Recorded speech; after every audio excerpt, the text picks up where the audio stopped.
न नहीं, उच्छिष्टम झूठा भोजन, चंडिका अन्नम देवी काली को चढ़ाया गया भोजन, च तथा स अमीसम मांस से युक्त, वृषलाहृतम शूद्र द्वारा लाया हुआ, भुंजित खाएं, उदकया रजस्वला स्त्री द्वारा दृष्टम देखा गया, पीवेतन नहीं पिए, अंजलिना दोनों हाथों के अंगुली द्वारा, तो भी अप जल। प्रभुपाद कृत अनुवाद एवं तात्पर्य। कभी भी झूठा भोजन ना खाएं, देवी काली तथा दुर्गा को चढ़ाया हुआ प्रसाद न खाएं और मांस या मछली से मिश्रित कोई भी वस्तु ना खाएं। शूद्र द्वारा लाई गई या शूद्र द्वारा स्पर्श की गई अथवा रजस्वला स्त्री द्वारा देखी गई किसी भी सामग्री को न खाएं। अंजलि से पानी ना पिएं। कृपया दोहराइए, कभी भी झूठा भोजन न खाएं, देवी काली या दुर्गा को चढ़ाया हुआ प्रसाद न खाएं और मांस या मछली से मिश्रित कोई भी वस्तु को ना खाएं। शूद्र द्वारा लाई गई या शूद्र द्वारा स्पर्श की गई अथवा राजस्वला स्त्री द्वारा देखी गई किसी भी सामग्री को न खाएं। अंजलि से पानी ना पिएं। तात्पर्य, सामान्यतः देवी काली पर मांस तथा मछली के युक्त भोजन चढ़ाया जाता है।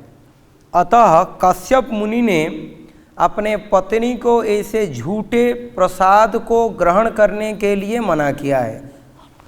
वास्तव में वैष्णवों को देवताओं पर चढ़ी हुई किसी भी भोज्य सामग्री को ग्रहण करने की अनुमति नहीं है।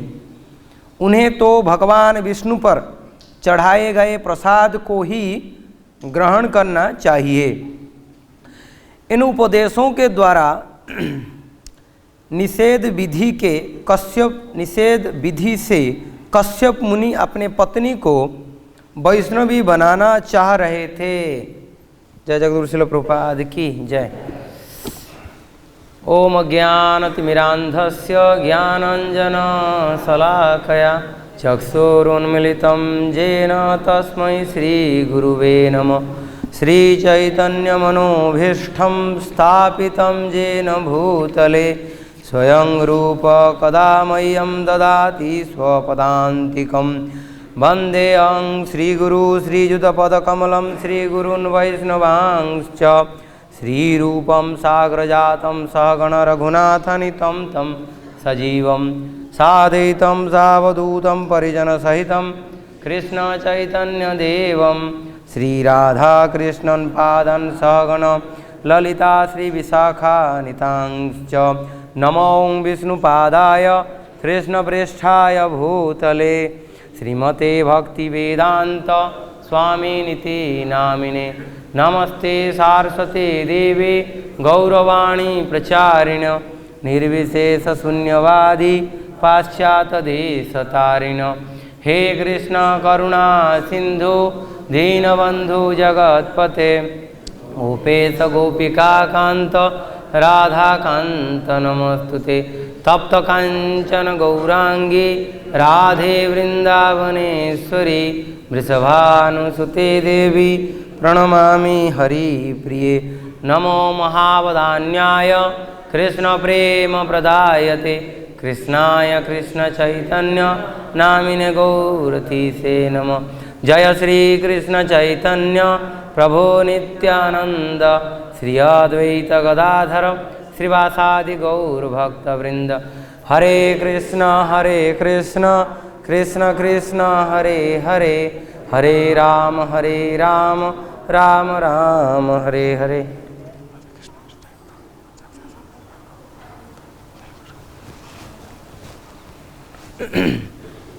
ओं नमो भगवते वासुदेवाय।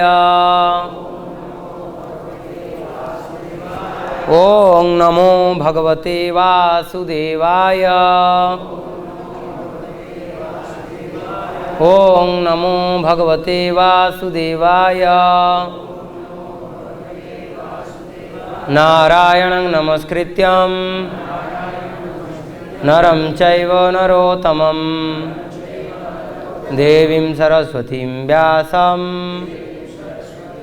ततो जयमुदीरयेत्। नष्टप्रायेषु अभद्रेषु नित्यं भागवत सेवया भगवती उत्तम श्लोके भक्तिर्भवती नैष्ठिकी। जय श्रील प्रभुपाद की जय। तो यहाँ आज 2 श्लोक है। तो एक श्लोक तो हम रिसाइट कर लिए और एक श्लोक इस प्रकार है।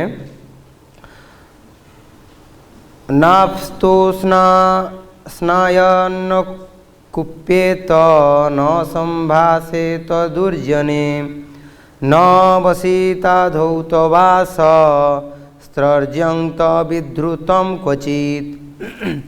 अनुवाद। कश्यप मुनि ने आगे कहा, हे कल्याणी, नहाते समय पानी में कभी ना घुसें, कभी क्रोध ना करें और दुष्ट लोगों से कभी बोलें या संगति करें। कभी भी बिना धुले वस्त्र ना पहने और पहले धारण की गई माला को कभी ना पहने। तो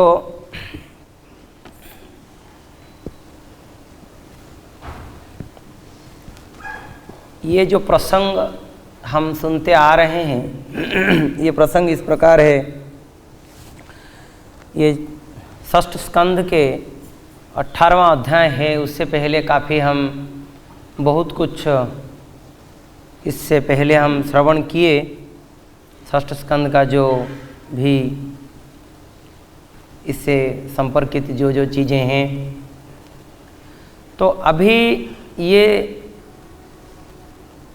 कश्यप और दिति का संवाद ये चल रहा है। दिति का जो संतान हिरण्यकशिपु हिरण्याक्ष, ये दोनों को भगवान वध किए और इंद्र जो है उसका कारण रहे। एक्चुअली इस जगत में इंद्रदेव को जो है ना, ये सब चीज़ों को दिया गया है दायित्व भार संभालने के लिए। कोई भी प्रकार का असुविधा इस धरापृष्ठ में होगा तो उन्हीं के ऊपर दायित्व दिया गया है। वो उसको ब्रह्मा जी के पास, फिर भगवान विष्णु के पास ये सब समस्याओं को लेके जाते हैं। यदि उनके द्वारा समाधान नहीं होता है तब धीरे धीरे भगवान विष्णु को ही इस चीज़ों में हस्तक्षेप करना पड़ता है। तो इसी प्रकार हिरण्यकशिपु और हिरण्याक्ष का जो इतिहास सब जानते हैं कि कितने ही बड़ा भयानक थे और भगवान कैसे उनको मारे। तो दिति इसको पूर्ण रूप में इंद्र को ही दोषी साब्यस्त किए कि हाँ, उन्हीं के कारण से जो है ये उनके 2 संतान मारे गए। तब वो अभी मन में ये इच्छा प्रकट किए कि मैं जैसे भी हो इंद्र को मारूंगा। तो सबका अपना अपना की इच्छा रहता है अलग अलग प्रक्रिया से उसको साधन करने के लिए। जैसे कि पुरुषों का शक्ति अलग प्रकार से है, नारियों का शक्ति अलग प्रकार से है, अलग अलग जीवों का अलग अलग इच्छा रहता है, अलग अलग प्रक्रिया रहता है अपने अपने लक्ष्य को साधने के लिए। तो यहाँ पर जो कश्यप और दिति का जो संवाद चल रहा है, यहाँ पर काफ़ी वर्णन किया गया है नारी के स्वभाव को, कि नारी का स्वभाव किस प्रकार है और किस हिसाब से उसको चलाना चाहिए, वैष्णवों को किस हिसाब से नारियों के साथ, मतलब गृहस्थ वैष्णवों को नारियों के साथ किस हिसाब से संपर्क रख के हमें चलना चाहिए। प्रभुपाद इस चीज़ों को ये सब जो परपोर्ट में और थोड़ा क्लियर करके बताए हैं। तो हालांकि यूजुअली जीव का जो स्वभाव रहता है वो किसी भी स्थिति में वो अनचेंजेबल रहता है, चेंज होता नहीं इतना जल्दी। भले ही हम वैष्णव बने या कुछ भी बने, जो स्वभाव है नारी का, यहाँ पर हम किसी को यहाँ ये आक्षेप करके नहीं बोला जा रहा है कि कोई नारी और पुरुष है। वो आत्मा को वो शरीर मिलता है, बाद में कोई आत्मा नारी का शरीर मिलता है और उसके बाद में फिर पुरुष का भी शरीर मिल जाता है। किंतु एक उदाहरण शास्त्रों से दिया गया है, उसको हमें शिक्षा लेना चाहिए। यहाँ दिति का जो मनोभाव था वो कश्यप जी प्राथमिक अवस्था में समझ नहीं पाए। वो बड़ा ही प्रेम पूर्ण में उनका सेवा करने लगे और जो है ना उनको अति ही सुंदरता से सेवा करके संतुष्ट किया। तब वो इतना संतुष्ट हो गए और उनके प्रति स्वाभाविक जो नारी पुरुष को सेवा करता है वो पुरुष उसके प्रति आकर्षित हो जाते हैं। जैसे ही आकर्षित होने लगे, धीरे धीरे इनका मनोभाव ये व्यक्त करने लगे कि मुझे जो इच्छा है, बताइए क्या इच्छा है आपका। ना मुझे इसे एक संतान चाहिए जो संतान इंद्र को मार सकता है। कोई पिता अपने पुत्र को मारने के लिए किसी को वर थोड़ी देंगे। ये तो और एक भयानक स्थिति उत्पन्न हो गया, क्योंकि इंद्र भी उन्हीं के ही संतान है। तो अभी ये किंग कर्तव्य विमूढ़ हो गए, कुछ समझ नहीं पाए क्या करें।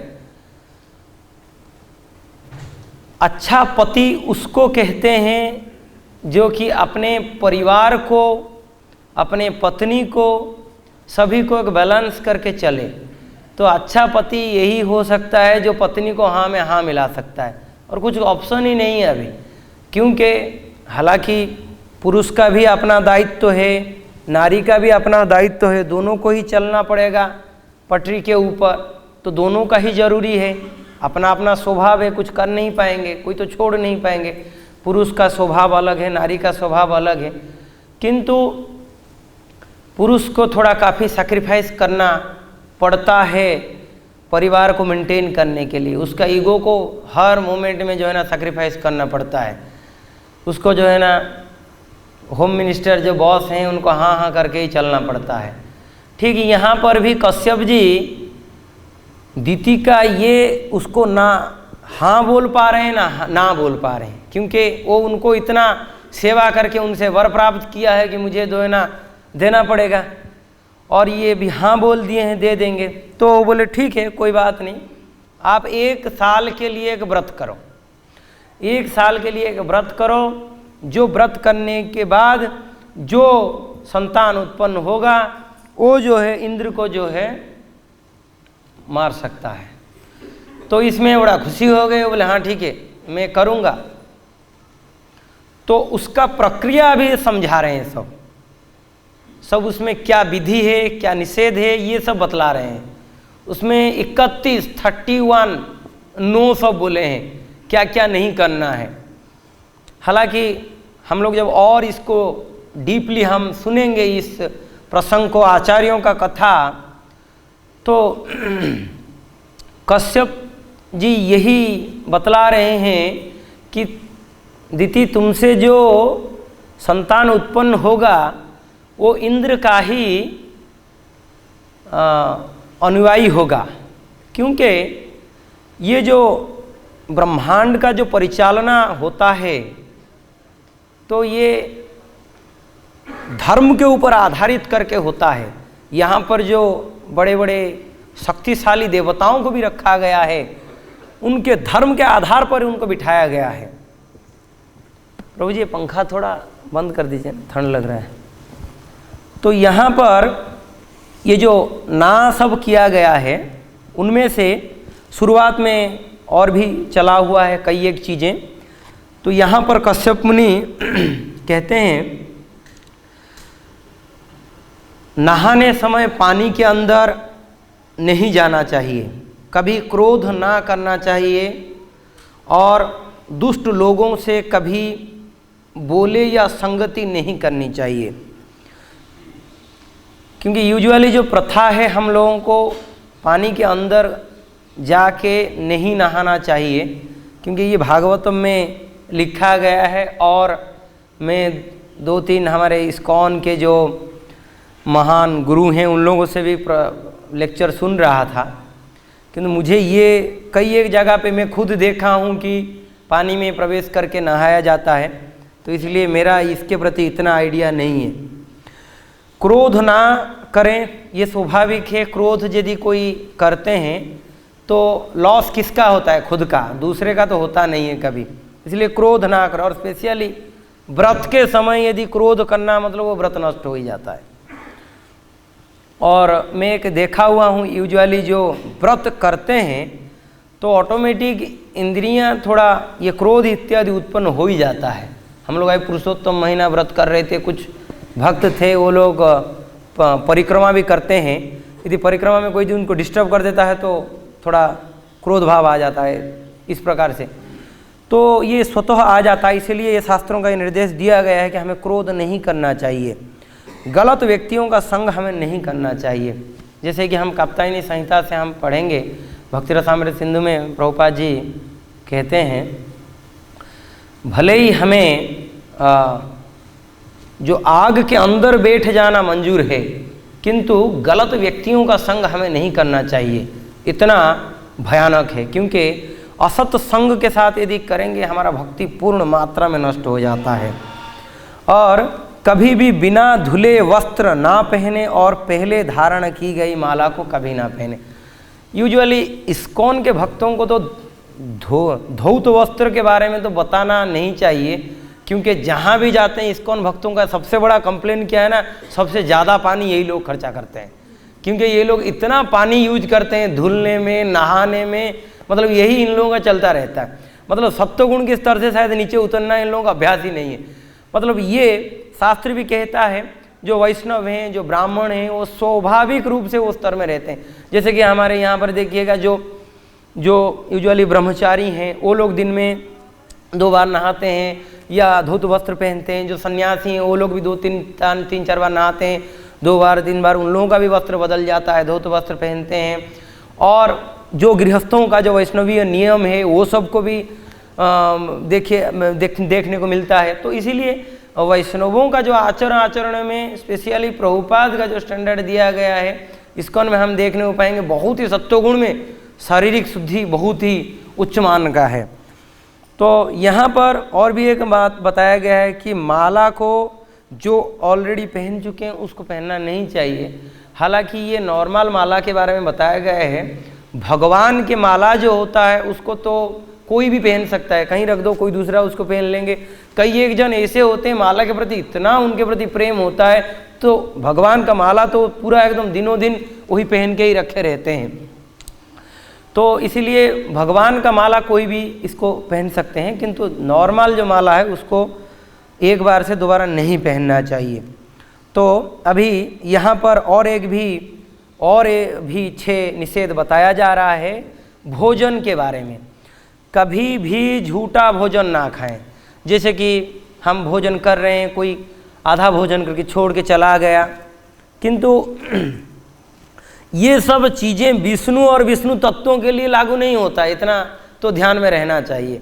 क्योंकि ये सब शास्त्रों का बहुत प्रमाण है कि किस हिसाब से भगवान का ये जो प्रसाद है उसके लिए कितने बड़े बड़े सब लीलाएं हो गई हैं। जगन्नाथपुरी में हम देख सकते हैं कि किस हिसाब से जगन्नाथ जी का महाप्रसाद जो है यही भगवान का झूठन पाते हुए ही फिर भगवान शिव जी को प्राप्त हुआ। भगवान शिव जी तांडव करने लगे। फिर पार्वती जी पूछ रहे हैं कि किस हिसाब से मुझे क्यों प्रसाद नहीं मिला, आप अकेले कैसे खा गए, मुझे आप कोई स्नेह नहीं करते हैं।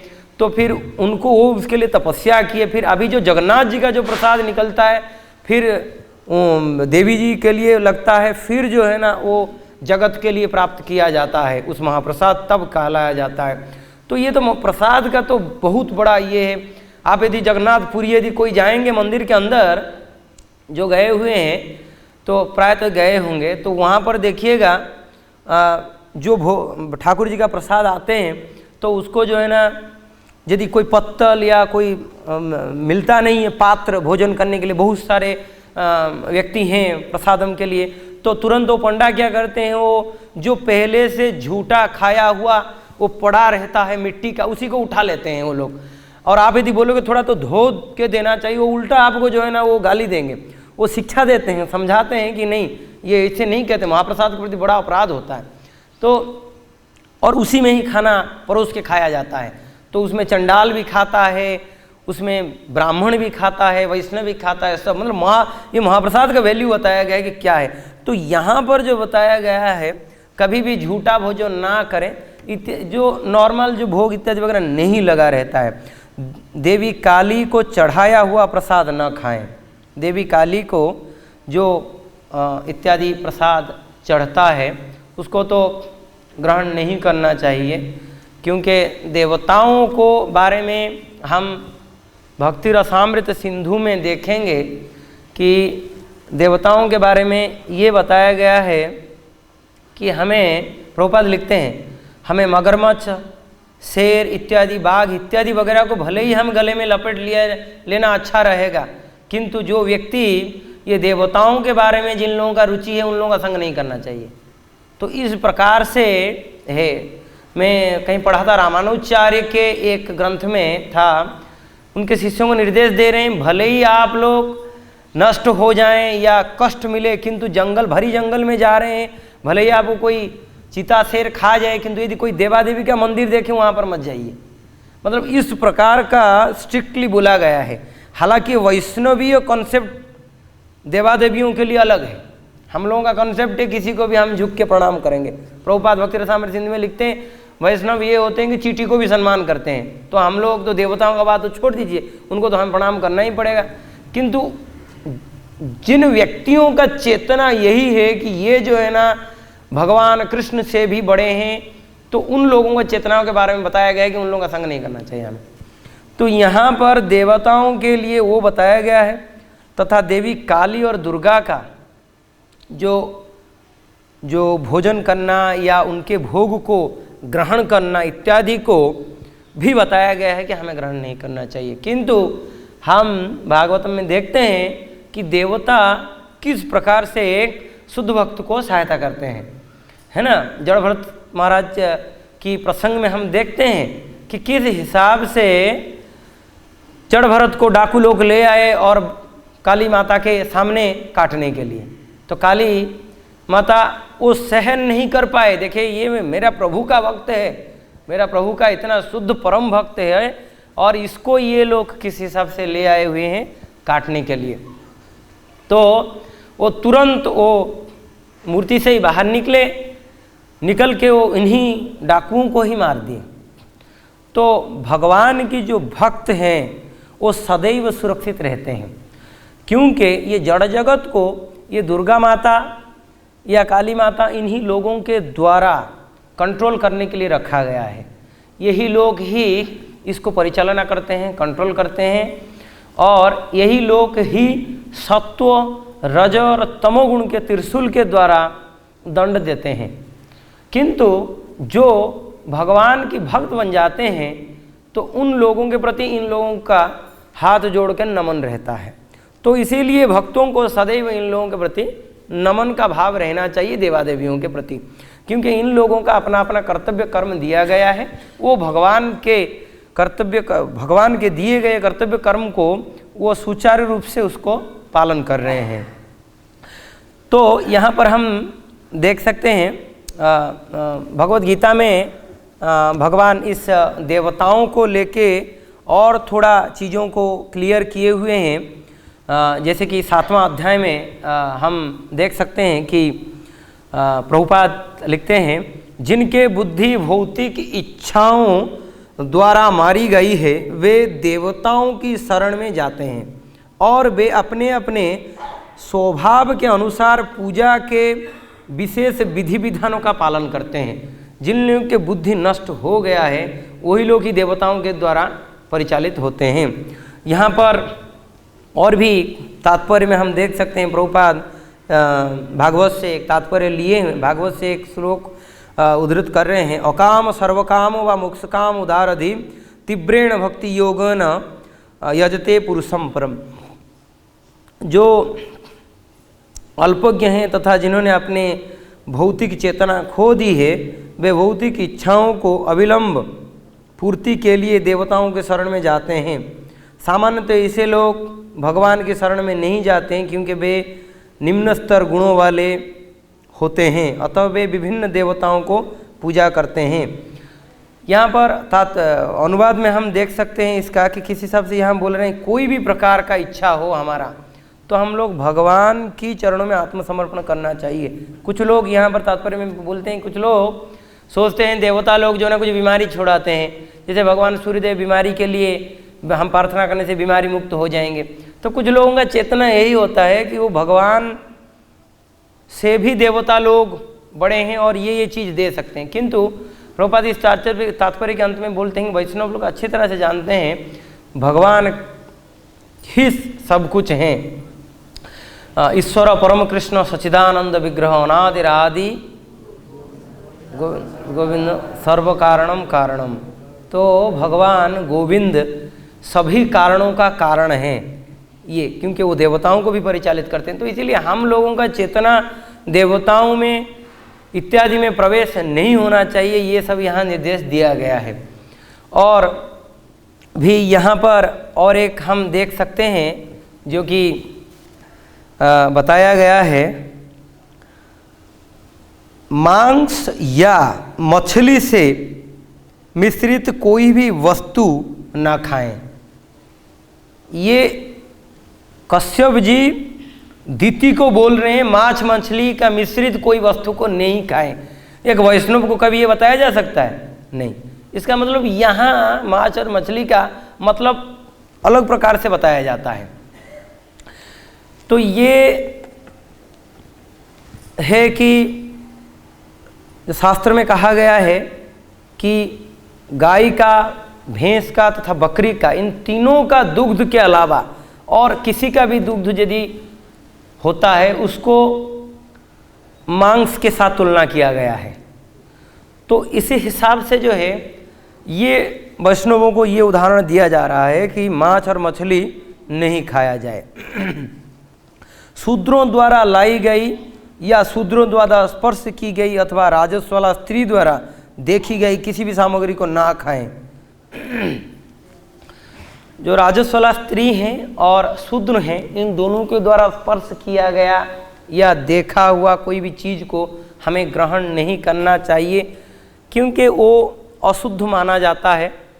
तो भगवान का नाम यदि कोई करते हैं वो लोग सदैव शुद्ध माने जाएंगे, किंतु हमें कोशिश करना चाहिए ये सब चीज़ों से ऊपर उठ के भगवान का नाम का किसी को भी दिया जाना चाहिए। किंतु शास्त्रों में ये चीज़ दिया गया है तो भी इसको भी फॉलो करना चाहिए। और अंजलि से पानी नहीं पीना चाहिए, ये भी यहाँ निर्देश दिया गया है।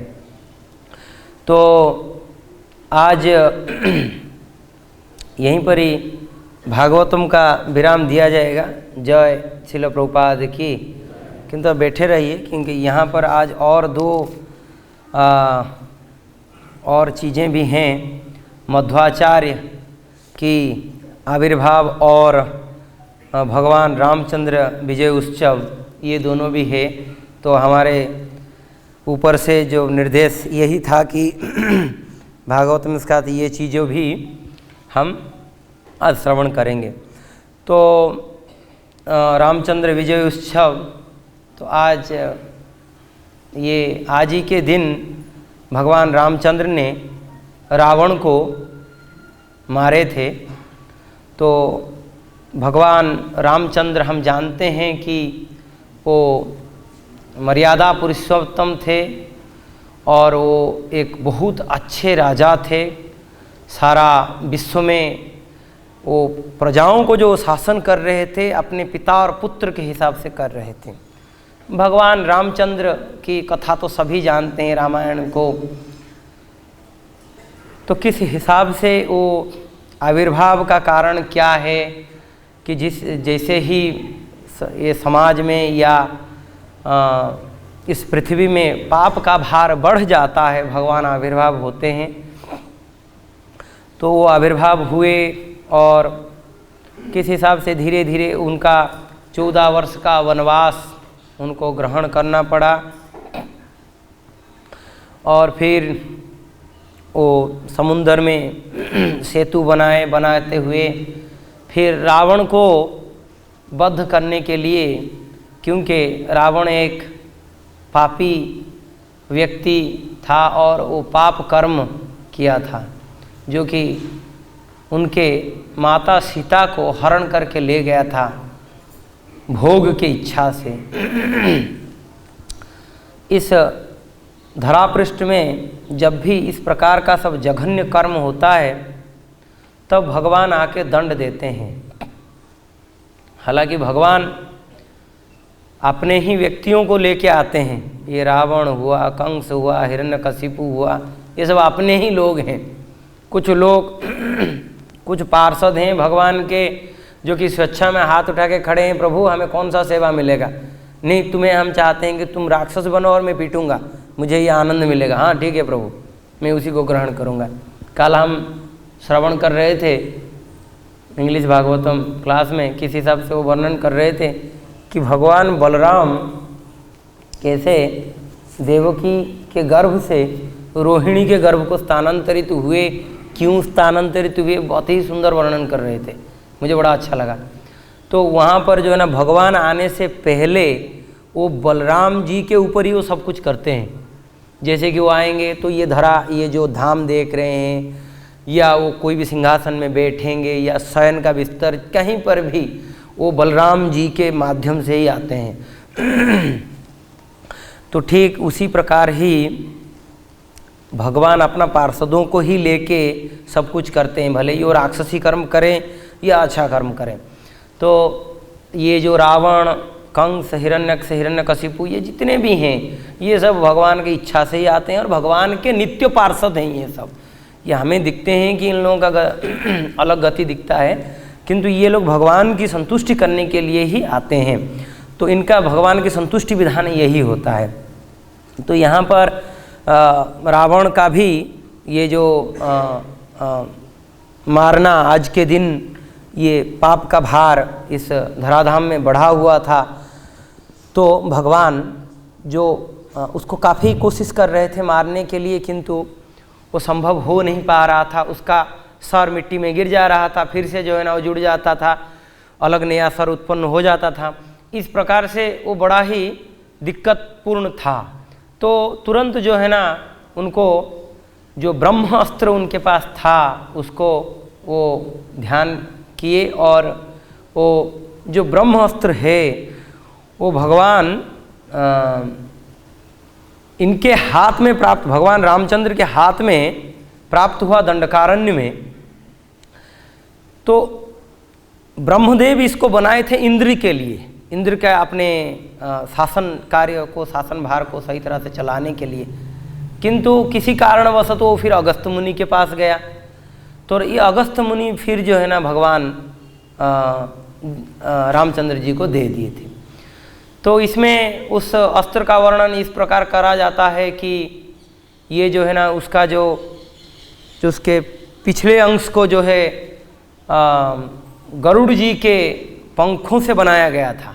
उसके सामने का जो भाग है वो छुचालो भाग जो है उसके अग्निदेव और उसका तेज को, उसका अग्निदेव और सूर्यदेव के द्वारा उसका तेज था, और उसका जो अस्त्र को जो भारसाम्य रखने के लिए मंदर पर्वत और एक पर्वत दोनों के द्वारा उसका भारसाम्य के लिए उन लोगों को स्थापना किया गया था। इतना शक्तिशाली अस्त्र था वो। तो भगवान ने रावण को मारने के बाद वो अस्त्र भी सीधा उन्हीं के पास फिर लौट आया। वास्तव में ये जितने भी अस्त्र हैं सब भगवान के चरण कमलों से ही निकलता है। ये लोग देते हैं उन लोगों को, और ये देवताओं को देते हैं। देवता लोग जो है ना, उनको हम लीलाओं में देख सकते हैं कि उनको दे रहे हैं, ये दिख रहा है। ये इसी प्रकार से हम कर सकते हैं कि छोटा सा बच्चा वो पिता को चॉकलेट खिलाता है। क्यों? वो चॉकलेट का पैसा कहाँ से लाता है? वही पिता का ही तो पैसा है। उसको खरीद के दे देता है, वो कभी कभी खिला देता है। पिताजी बड़ा आनंद महसूस करते हैं, पैसा उसी का, सब कुछ उसी का, वो गोद में बैठ के खिला देता है, बड़ा आनंद प्राप्त कर लेते। तो भगवान का भी वही स्थिति है। भगवान ये लीलाएं लेते रहते हैं कि उसका जो जीव है, कोई कभी देवता रूप में, कभी मनुष्य रूप में, वो उन्हीं को जो है ना कुछ कुछ दिया जाता है। इसलिए हम शास्त्रों में देख लेंगे, वो जो है ना इंद्रदेव उनको कुछ दे दिए, वो कोई उनको रथ दे दिए, कोई उनको जो है ना अस्त्र दे दिए। हम लोग सोचते हैं अरे देवताओं से ये मिला, देवताओं से वो मिला। जो अल्प बुद्धि संपन्न है वो लोग तो उसी प्रसंग को और उछालते रहते हैं। ये देवताओं से वो मिला था, वो पार्टिकुलरली कुछ पूजा भी चालू कर देते हैं। ये देवताओं से भगवान रामचंद्र को मिला था, इस अस्त्र को मिला था, तो हम ये इस देवताओं को पूजा करने से होगा। अरे हमें ये कॉन्सेप्ट समझना चाहिए कि पिता पुत्र का जो संपर्क है, भगवान और जीव के अंदर जो संपर्क है, वो जो चीज़ों को यहाँ और डीप हिसाब से समझना चाहिए। वास्तव में प्रभुपाद जो फिलोसॉफी दिए हैं कल्पना से बाहर, ये जो फिलोसॉफी दिए हैं, हम लोग यदि पढ़ेंगे इसको ना, आचार्यों से, जो बड़े बड़े आचार्य हैं उनमें और प्रभुपाद जी के फिलोसॉफी में कहीं भी आप एक पॉइंट का बूंद का भी आप अलग नहीं देखिएगा। हम अभी कुछ दिन अभी भक्ति शास्त्री चल रहा है, जो भी रेसिडेंटल भक्त हैं उन लोगों के द्वारा हो रहा है। काफ़ी हम लोगों का भक्ति रसामृत सिंधु हम पढ़ रहे थे, वहाँ देखे रूप गोस्वामी पाद जो लिखे हैं और प्रभुपाद जी के, उनमें कोई अंतर नहीं। कॉन्सेप्ट है, उससे पहले मैं जब भक्ति रसामृत सिंधु पढ़ा मुझे तो कुछ समझ में ही नहीं आया, और मुझे लगा कि रूप गोस्वामी पाद और प्रभुपाद जी में कोई अंतर ही दिख नहीं रहा है। मतलब बाद में जब महाराज जी के द्वारा समझाया गया, मतलब कोई अंतर ही मुझे नहीं मिला वहाँ पर। तो इसीलिए कहने का मतलब है, हमारे जो आचार्य, बहुत लोगों का कॉन्सेप्ट ये रहता है, जैसे कि मेरे दिमाग में कई ये कॉन्सेप्ट था कि प्रभुपाद जी कभी कभी दो अलग अलग फील होता है, किंतु वास्तव में जब हम इस रियलाइजेशन में जाते हैं, भक्ति के मार्ग में ज़्यादा धीरे धीरे भक्तों का संग करके करके, तब हमें वो रियलाइजेशन होता है कि किस हिसाब से इनमें कोई भी अंतर नहीं है। प्रभुपाद वही शुद्ध भक्त हैं जो कि उन शुद्ध भक्तों का हूबहू मनोभाव को रिप्रेजेंट किए हैं। ये बहुत एक बड़ा मतलब बहुत बड़ा बात है, क्योंकि हाँ, जैसे अल्प बुद्धि संपन्न लोग ये इसको समझेंगे ही नहीं। जैसे कई एक जगह पे हम देखते हैं कि भगवान विष्णु को, भगवान नारायण को, भगवान कृष्ण को जो है ना, ये लोग एक चीज़ दे दिए, देवता लोग आके दे रहे हैं। यहाँ तक कि ब्रजवासी लोग भी ये नहीं समझते थे, वो समझते थे भगवान कृष्ण को अलग, वो भाव अलग है। किंतु जनरल जो भाव लोगों का जो कॉन्सेप्ट है, मैं ये बता रहा हूँ, हमें ये सोचना नहीं चाहिए। भगवान रामचंद्र की जय। तो आज माध्वाचार्य की भी आविर्भाव है। तो माध्वाचार्य जो है हमारे परंपरा के 4 परंपराओं में से एक परंपरा है। उनमें से श्री ब्रह्म मध्व, श्री संप्रदाय और ब्रह्म संप्रदाय और सनक संप्रदाय और रुद्र संप्रदाय, ये 4 परंपरा और संप्रदाय को जो है अनुमोदन किया गया है पद्म पुराण में। तो हम लोगों को इसी के अंदर में ही रहते हुए मंत्र इत्यादि ग्रहण करना चाहिए, शास्त्रों को अध्ययन करना चाहिए। ये है ये शास्त्रों का जो कोड दिया गया है हम लोगों के लिए, जो नियम दिया गया है। क्योंकि हम यदि शास्त्र अध्ययन करेंगे, वो इतना प्रैक्टिकल है हर व्यक्ति को। ये जो रियलाइज, जो पढ़ते हैं, जो इसको अनुभव करते हैं, वही लोग ये अच्छी तरह से समझ पाएंगे कि इतना कितना व्यवस्थित ढंग से बोला गया है। हम अभी कोई कॉलेज में पढ़ने जाते हैं, और एक आजकल की इंडियन कॉलेज, तो आप जानते हैं भारतवर्ष में जो कॉलेज, आप IIT में कॉलेज के अंदर भी जाइएगा, उसके बाउंड्री के अंदर भी गाय और भैंस घास चरते होंगे, कुछ जगह पे इसे मिल जाएंगे।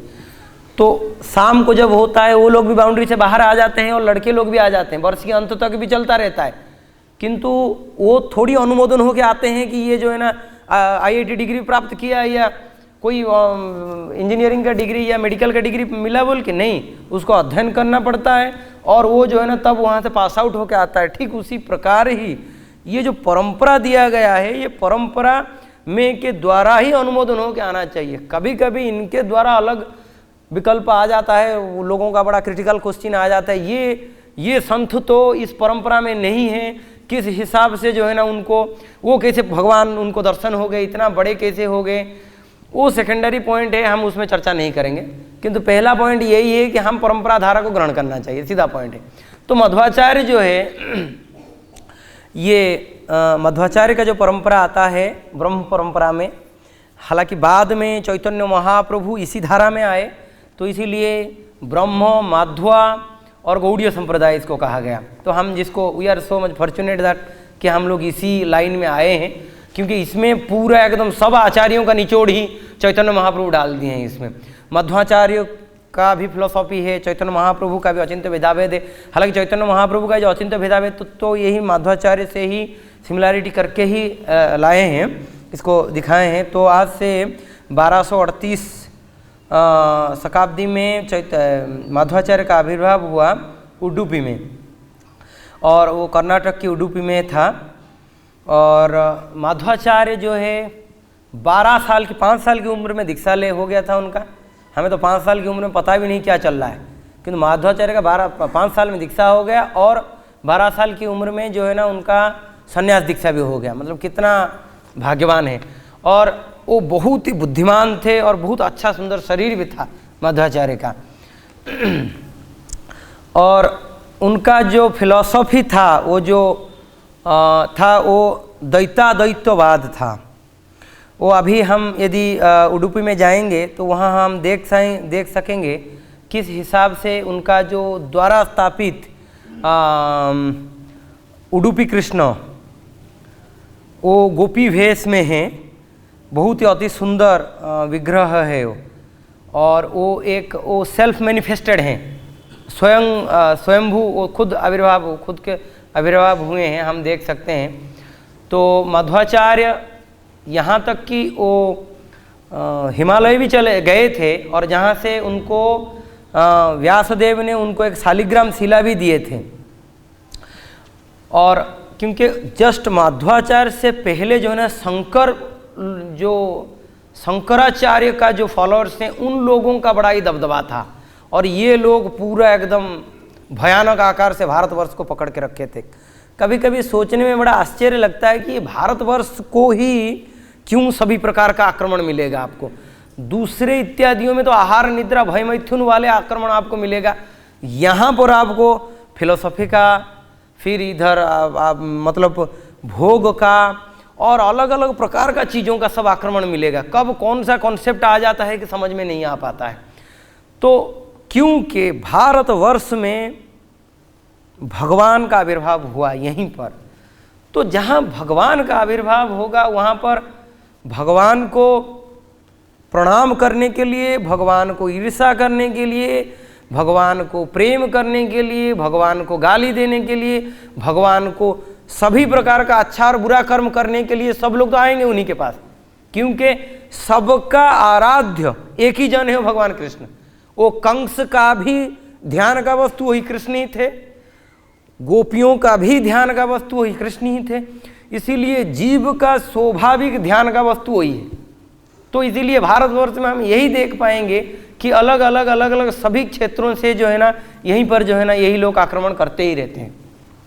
यहाँ तक कि यहाँ तक कई एक पाश्चात्य की भी जो लोग हैं, जो धर्म प्रचारक हैं, ये भी आए हैं भारतवर्ष में भगवान की खोज के लिए। तो यहाँ हम देख सकते हैं कि किस हिसाब से माध्वाचार्य शंकरपंथी को और जो लोग नास्तिकवाद हैं, जो मायावाद हैं, उन लोगों को खंडन किया। उनका बहुत बड़ा ये रहा योगदान रहा, क्योंकि शंकराचार्य जहाँ जहाँ गए थे भारतवर्ष में वहाँ मध्वाचार्य गए और वहाँ वो प्रचार किए। तो ये जो उडुपी कृष्ण है उसको स्थापना करके फिर और 8 मठ और स्थापना किए कि उसको मेंटेन करने के लिए, चलाने के लिए। और फिर अभी भी चल रहा है, वो लोग एकादशी को काफ़ी स्ट्रिक्टली पालन करते हैं।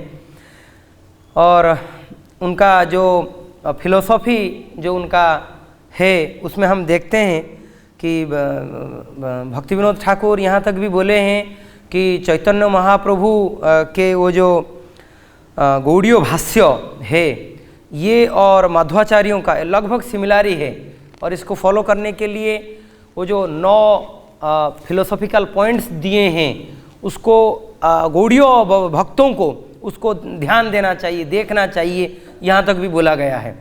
तो वो इस प्रकार है कि कृष्ण ही परम सत्य है,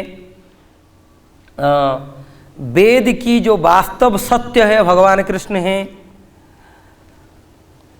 जगत सत्य है, और ये जो जगत में ईश्वर, जीव और जड़ वस्तु ये तीनों ही अलग अलग हैं, ये सब उनका फिलॉसफी है। 9 जो इम्पोर्टेंट पॉइंट्स हैं वो है।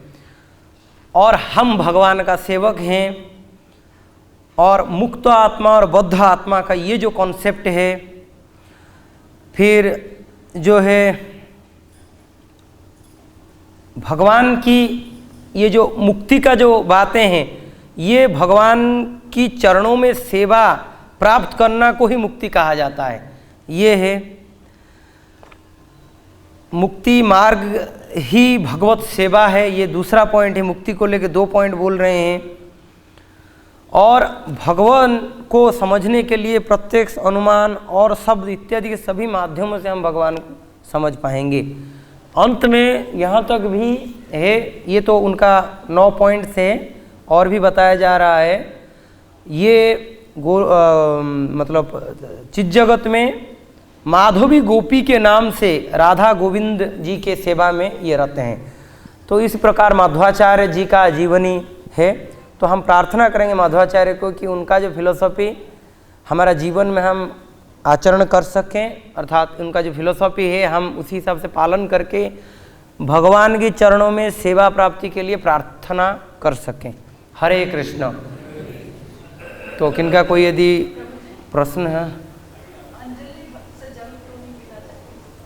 अंजलि से जल नहीं पीना चाहिए। एक्चुअली सत्य बताऊं माता जी, ये बारे में मुझे ज़्यादा कुछ मालूम नहीं है, क्योंकि ये तो जस्ट इतना फिलोसॉफिकल नहीं है बताया गया है।